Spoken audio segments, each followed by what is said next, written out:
یا ایھا الذین آمنوا، اے لوگو جو ایمان لائے ہو، کونو ہو جاؤ، قوامین مضبوطی سے قائم رہنے والے، للہ اللہ کے لیے، شہداء گواہی دینے والے، بالقسط انصاف کے ساتھ، ولا یجرمنکم اور نہ آمادہ کرے تم کو، شنآن قوم کسی قوم کی دشمنی، کس بات پر؟ الا اللہ تعدلو، اس بات پر کہ تم عدل نہ کرو، اے دلو عدل کرو، ہوا اقرب للتقوی وہ تقوی کے زیادہ قریب ہے، واتقوا اللہ اور اللہ سے ڈرو، ان اللہ خبیر بما تعملون بے شک اللہ تعالی خبر رکھتا ہے اس چیز کی جو تم عمل کرتے ہو، کیونکہ جو شخص انصاف پر کھڑا ہوگا وہ اللہ ہی کے لیے کھڑا ہوگا، اور جو شخص اللہ کے لیے کھڑا ہوتا ہے وہ ضرور انصاف کرتا ہے، لیکن اپنے نفس اور دوستوں اور عزیزوں کی رعایت کے مقام میں یہ خیال آ سکتا ہے کہ ان تعلقات کی رعایت بھی تو اللہ کے لیے ہے۔ یہاں چونکہ دشمنوں کے ساتھ عدل و انصاف کی بات ہے تو اس لیے یہاں للہ کا لفظ پہلے آیا کہ تم لوگ اللہ کے لیے کھڑے ہو، جس کا لازمی نتیجہ ہوگا کہ تم دشمنوں کے ساتھ بھی انصاف کرو گے۔ امت مسلمہ کی ذمہ داری بھی ہے اس آیت میں کہ انہیں پوری دنیا کے سامنے عدل و انصاف کا نمونہ پیش کرنا ہے۔ اب دیکھیے کہ عدل کا یہاں پر حکم دیا جا رہا ہے، اور معاملات میں حق کو اپنانے کا، نہ کہ اپنی خواہشات کو۔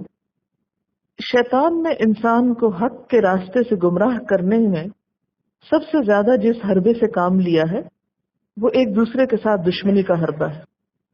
وہ انسانوں کو انسانوں کا دشمن بناتا ہے۔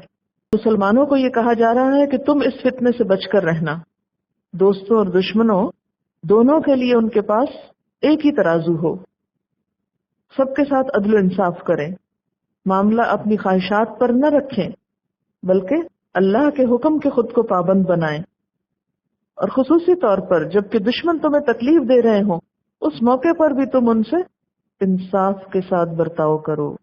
وَلَا يَجْرِمَنَّكُمْ شَنَآنُ قَوْمٍ عَلَىٰ أَلَّا تَعْدِلُوا کسی قوم کی دشمنی تمہیں اس بات پر آمادہ نہ کرے کہ تم عدل نہ کرو، اے دلو عدل کرو، ہوا اقرب للتقوی یہ تقوی کے زیادہ قریب ہے۔ اور اس عدل کا حکم جو ہے وہ رشتہ داروں کے لیے بھی ہے اور دیگر لوگوں کے لیے بھی۔ آپ کو وہ حدیث یاد ہوگی حضرت نعمان بن بشیر کی، کہتے ہیں کہ میرے باپ نے مجھے ایک عطیہ دیا، یعنی کوئی چیز مجھے دی، تو میری ماں نے کہا کہ اس کو میں اس وقت تک نہ دینے دوں گی جب تک کہ نبی صلی اللہ علیہ وسلم سے تم نہ پوچھ لو۔ پھر جب آپ صلی اللہ علیہ وسلم سے پوچھا گیا تو آپ نے کہا میں ظلم پہ گواہ نہیں بنتا، کیونکہ تم نے صرف ایک بیٹے کو دیا اور سب کو نہیں دیا۔ تو اولاد کے درمیان بھی عدل و انصاف کرنا چاہیے۔ نبی صلی اللہ علیہ وسلم نے فرمایا سبوا بین اولادکم فی العطیۃ، عطیہ کیا ہوتا ہے؟ بخشش۔ کوئی بھی چیز دینے کے معاملے میں اولاد میں برابری کرو۔ وَلَوْ كُنْتُ مُفَضِّلًا أَحَدًا لَفَضَّلْتُ النِّسَاءَ اگر میں کسی کو زیادہ دے سکتا ہوتا تو عورتوں کو زیادہ دیتا، بچیوں کو زیادہ دیتا۔ یہ حدیث مجھے بہت اچھی لگتی۔ سَوُّوا بَيْنَ أَوْلَادِكُمْ فِي الْعَطِيَّةِ لَوْ كُنْتُ مُفَضِّلًا أَحَدًا لَفَضَّلْتُ النِّسَاءَ وَاتَّقُوا اللَّهَ اور اللہ سے ڈرو، ان اللہ خبیر بما تعملون بے شک اللہ تعالی خبر رکھتا ہے اس چیز کی جو تم عمل کرتے ہو۔